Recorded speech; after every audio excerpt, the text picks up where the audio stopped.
और सबसे पहले पाकिस्तान एयर स्ट्राइक की खबर आपके सामने रख रहे हैं। शनिवार देर रात पाकिस्तान ने अफगानिस्तान के कई जिलों में भारी हवाई हमले किए हैं। खासकर बेहसुद जिले में पाकिस्तानी सेना ने एक घर को निशाना बनाया जिसमें एक ही परिवार के लगभग 23 लोग मलबे में दब गए। घटना के समय परिवार सो रहा था। स्थानीय पुलिस ने रेस्क्यू ऑपरेशन शुरू किया। अब तक 4 लोगों को बाहर निकालकर अस्पताल पहुंचाया गया है। बाकी लोगों को निकालने के लिए अभियान जारी है। स्थानीय मीडिया के अनुसार पुलिस अधिकारी सईद तैयब हम्माद ने बताया कि घर को बुरी तरह क्षतिग्रस्त किया गया और इलाके में हड़कंप मच गया है। इस हमले में कई लोगों की मौत हो चुकी है। बताया यह भी गया कि जिस रिहायशी इमारत को निशाना बनाया गया उसमें एक मदरसा भी संचालित हो रहा था। पाकिस्तान ने सिर्फ बेहसुद ही नहीं बल्कि बरमाल और उरगुल जिलों के साथ साथ नंगरहार प्रांत के खगियानी और गनी खेल जिलों पर भी हवाई हमले किए हैं। पाकिस्तान का दावा है कि इन हमलों का लक्ष्य तहरीक-ए-तालिबान पाकिस्तान यानी टीटीपी और आईएसकेपी के ठिकाने थे। पाकिस्तानी सूचना एवं प्रसारण मंत्रालय ने कहा कि किसी भी रिहायशी इलाके को जानबूझकर निशाना नहीं बनाया गया। हालांकि स्थानीय अफगान अधिकारियों ने कहा है कि सबसे अधिक नुकसान रिहायशी इलाकों को ही पहुंचा है और नागरिक भी मारे गए हैं। इस हमले में इलाके में तनाव और भय का माहौल पैदा कर दिया है। अफगान तालिबान ने पाकिस्तान की इस कार्रवाई पर कड़ी प्रतिक्रिया दी है। तालिबान नेतृत्व ने कहा कि पाकिस्तान ने उनकी हवाई सीमा का उल्लंघन किया है। जवाबी कार्रवाई का अधिकार उनके पास भी है। काबुल और कंधार में आपातकालीन मीटिंग बुलाई गई और सऊदी, कतर और तुर्की को भी इस हमले की जानकारी दी गई है। अफगान अधिकारियों का कहना है कि सही समय आने पर पाकिस्तान को इसका माकूल जवाब दिया जाएगा। तो पाकिस्तान की एयर स्ट्राइक से अफगानिस्तान ने भी अपनी तरफ से तीखी प्रतिक्रिया दी है और कहा है कि इस नुकसान का खामियाजा पाकिस्तान को उठाना पड़ सकता है। उधर पाकिस्तानी सूचना एवं प्रसारण मंत्रालय का कहना है कि किसी भी रिहायशी इलाके को जानबूझकर निशाना नहीं बनाया गया। स्थानीय अफगान अधिकारी ये जरूर कह रहे हैं कि सबसे अधिक नुकसान रिहायशी इलाकों को ही पहुंचा है और कई नागरिक इसमें मारे गए हैं। इलाके में तनाव है, भय है। अफगान तालिबान ने पाकिस्तान की कार्रवाई पर कड़ी प्रतिक्रिया दी और कहा है स्पष्ट रूप से कि हवाई सीमा का उल्लंघन किया गया है पाकिस्तान की तरफ से और जवाबी कार्रवाई का अधिकार अफगानिस्तान के पास भी है। काबुल और कंधार में आपातकालीन मीटिंग बुलाई गई और सऊदी, कतर और तुर्की को भी इस हमले की जानकारी दी गई। अफगान अधिकारियों का कहना है कि सही समय आने पर पाकिस्तान को इसका माकूल जवाब जरूर दिया जाएगा।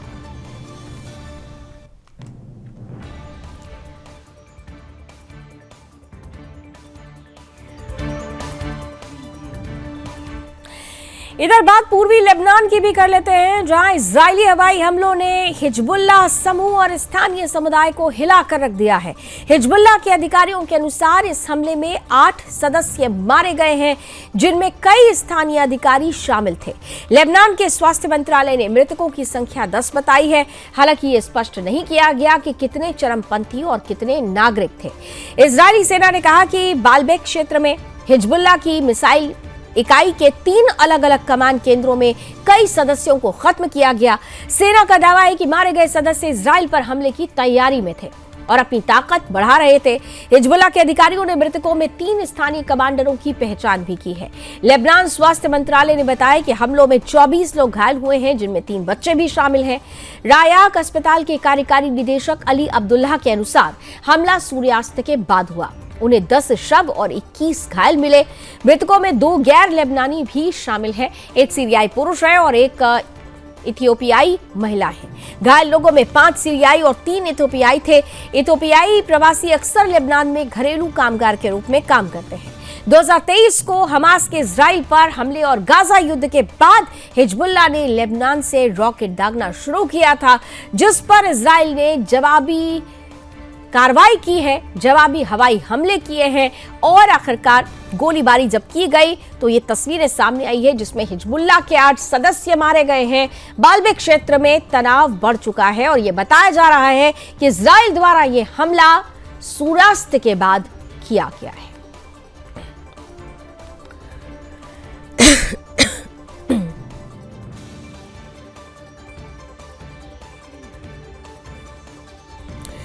आगे बढ़ते हुए रूस और यूक्रेन की बात भी कर लेते हैं, जिनके बीच जंग पिछले 4 सालों से बदस्तूर जारी है। इसी कड़ी में यूक्रेनी ड्रोन ने रूस के अंदर एक महत्वपूर्ण औद्योगिक ठिकाने को निशाना बनाया है। रिपोर्ट ये कह रही है कि यह जगह एक प्रमुख सरकारी मिसाइल फैक्ट्री थी। स्थानीय स्वास्थ्य मंत्री सरगेई बागिन ने अपने टेलीग्राम पोस्ट में बताया कि हमला उडमर्ट गणराज्य में हुआ।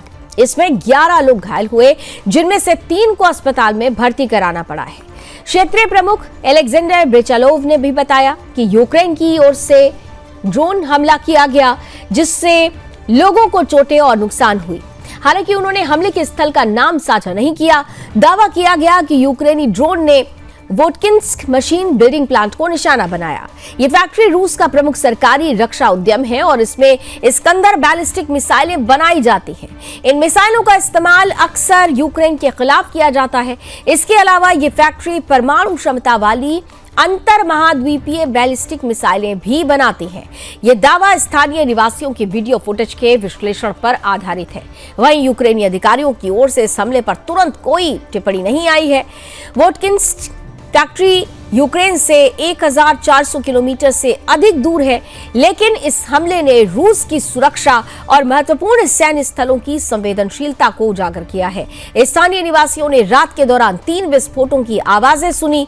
इस घटना से रूस और यूक्रेन के बीच बढ़ते तनाव का नया संकेत मिलता है और क्षेत्र में सुरक्षा की स्थिति और अधिक संवेदनशील हो गई है। यूक्रेनी ड्रोन ने रूस पर मिसाइल अटैक किया है, मिसाइल प्लांट पर अटैक किया है, जिससे रूस की सुरक्षा प्रणाली को लेकर एक बड़ा खतरा पैदा हो गया है। वोटकिंस्क फैक्ट्री पर हमले से गंभीर नुकसान की खबरें हैं। बिल्डिंग प्लांट को यूक्रेन ने निशाना बनाया है और इस तरह से अगर देखा जाए तो 4 सालों से चला आ रहा ये विवाद और बढ़ने वाला है, क्योंकि 4 सालों से बदस्तूर ये युद्ध जारी है, जो अब भी गाहे बगाहे गर्माहट ले लेता है और यूक्रेन के इस ताजा हमले ने एक बार फिर से तनाव और ज्यादा बढ़ा दिया है।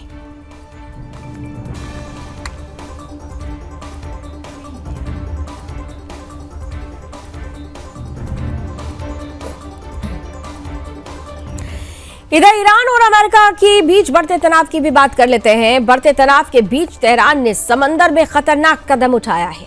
ईरान ने होर्मुज जलडमरू मध्य में सैयाद 3G मिसाइल का सफल परीक्षण किया है, जिससे क्षेत्रीय सुरक्षा और वैश्विक तेल व्यापार पर चिंता बढ़ गई है। यह कदम अमेरिका और उसके सहयोगियों के लिए एक चेतावनी भी माना जा रहा है।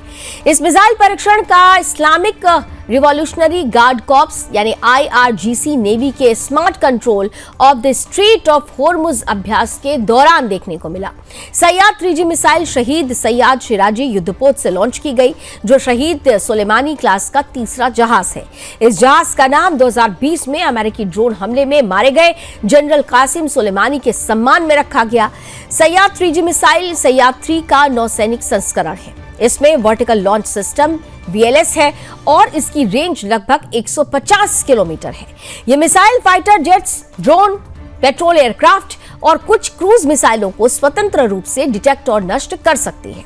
शहीद सैयाद शिराजी जहाज पर 6 ऐसी मिसाइलों के लिए बड़े VLS साइलो है, जिससे ये मोबाइल एयर डिफेंस हब भी बन जाता है। इससे जहाजों के चारों ओर 150 किलोमीटर तक का एरिया डिफेंस बबल बनता है, जो होर्मुज जैसे महत्वपूर्ण जलमार्ग में ईरान की रक्षा क्षमता को और ज्यादा मजबूत कर देता है।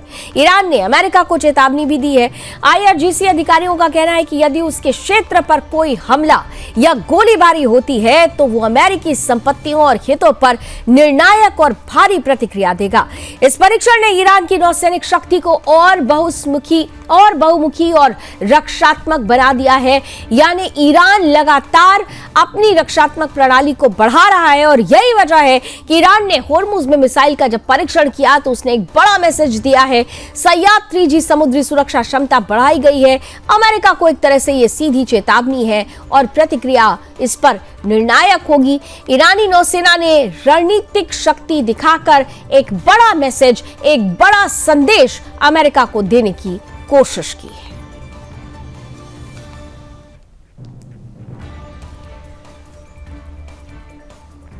ईरान की खबर लेते हैं। ईरान में विरोध प्रदर्शन के 40 दिन के बाद जनता ने एक बार फिर सड़कों पर आवाज उठाना शुरू कर दिया है। वीडियो फुटेज सोशल मीडिया पर वायरल हो रही है, जिनमें सैकड़ों छात्रों को मार्च करते हुए, नारे लगाते हुए देखा जा सकता है। शनिवार को तेहरान और मशहद के यूनिवर्सिटी कैंपस में यह प्रदर्शन खासतौर पर बड़ा और संगठित दिखा। शरीफ यूनिवर्सिटी ऑफ टेक्नोलॉजी और अमीर कबीर यूनिवर्सिटी ऑफ टेक्नोलॉजी में छात्रों ने रैलियां निकाली। इन रैलियों में मेडिकल साइंसेज यूनिवर्सिटी के छात्र भी शामिल हुए। राजधानी की शरीफ यूनिवर्सिटी में छात्रों ने ईरानी झंडा लिए supreme leader Ayatollah Ali Khamenei के खिलाफ तानाशाह की मौत के नारे लगाए। इसके साथ ही सरकार विरोधी और राजशाही समर्थक नारे भी लगाए गए। तेहरान की शाहिद बेश्ती यूनिवर्सिटी में छात्र शांतिपूर्ण धरना देते दिखे। वहीं अमीर कबीर यूनिवर्सिटी की फुटेज में छात्र अधिकारियों के खिलाफ जोरदार नारे लगाते हुए नजर आए। दूसरी ओर मशहद में छात्रों ने आजादी आजादी के नारे लगाए और अपने साथियों से अपने अधिकारों के लिए आवाज ऊंची करो की अपील की। ये ताजा विरोध प्रदर्शन पिछले महीने हुई हिंसा और दिसंबर के अंत में बड़े पैमाने पर हुए प्रदर्शन की कड़ी है। दिसंबर में हुए प्रदर्शन आर्थिक परेशानियों और रोजगार, महंगाई जैसी समस्याओं को लेकर शुरू हुए थे। धीरे धीरे ये प्रदर्शन पूरे देश में फैल गए और राजनीतिक विरोध का रूप ले लिया। छात्र और युवा वर्ग ने इसे अपनी आवाज बनाने का माध्यम बताया। सोशल मीडिया पर वायरल हो रही फुटेज से साफ दिखाई दे रहा है कि छात्र अपने अधिकारों और आजादी के लिए एकजुट हैं। विशेषज्ञों का कहना है कि इन ताजा रैलियों से ईरान में राजनीतिक तनाव और ज्यादा बढ़ सकता है। तो ईरान में एक बार फिर से छात्रों ने विरोध शुरू कर दिया है। तेहरान और मशहद यूनिवर्सिटी के कैंपस में ये तस्वीरें जो आ रही है वो उसी कैंपस की है जहां पर छात्र प्रदर्शन करते हुए नजर आए। छात्रों ने तानाशाह की मौत के नारे लगाए हैं। दिसंबर के बाद से ही देश में विरोध की लहर बढ़ गई थी, जिसने एक बार फिर से जोर पकड़ लिया है।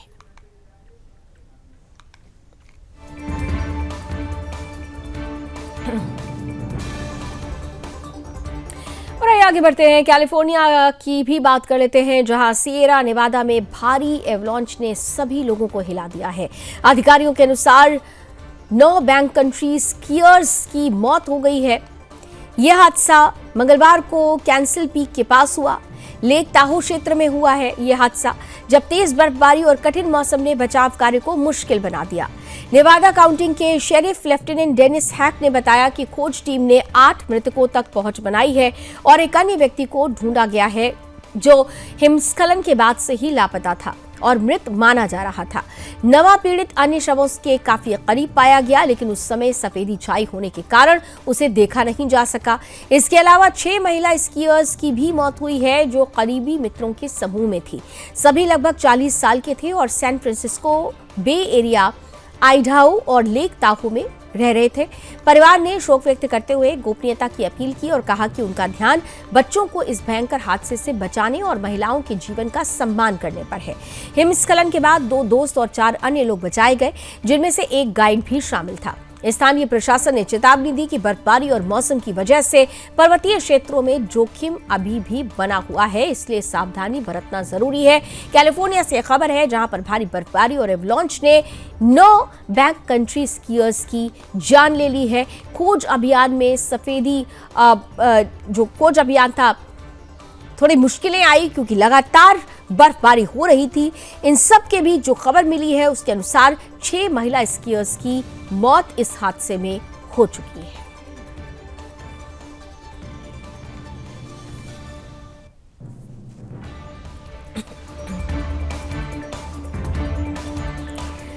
इधर नवंबर 2025 में हांगकांग के ताइपो जिले के वोंग फुक कोर्ट हाउसिंग कॉम्प्लेक्स में लगी भयानक आग ने पूरे शहर को झकझोर दिया।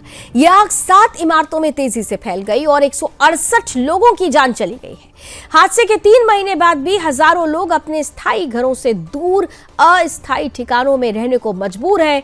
भयानक हादसे के बाद सरकार ने बड़ा पुनर्वास प्लान घोषित किया है।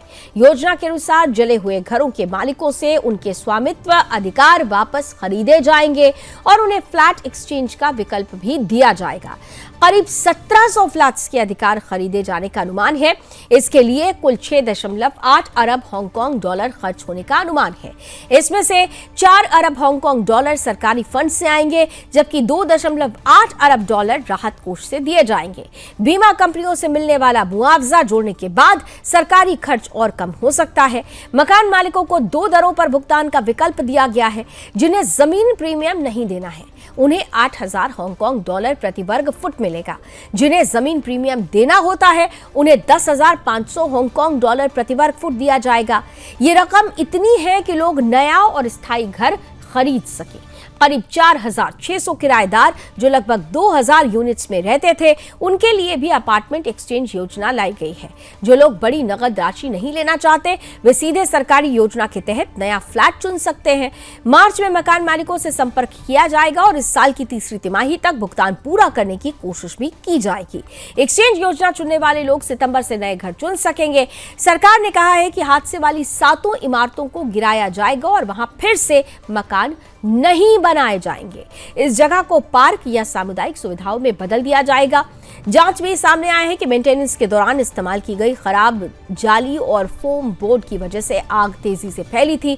कुछ लोगों को गिरफ्तार किया गया है और एक स्वतंत्र समिति मामले की जांच जारी रखे हुए है। तो हांगकांग आग के पीड़ितों के लिए पुनर्वास योजना की नींव रख दी गई है। वोंग फुक कोर्ट हादसे के बाद फ्लैट एक्सचेंज की स्कीम रखी गई है। 7 इमारतें इसमें जल गई थी इस अग्निकांड में।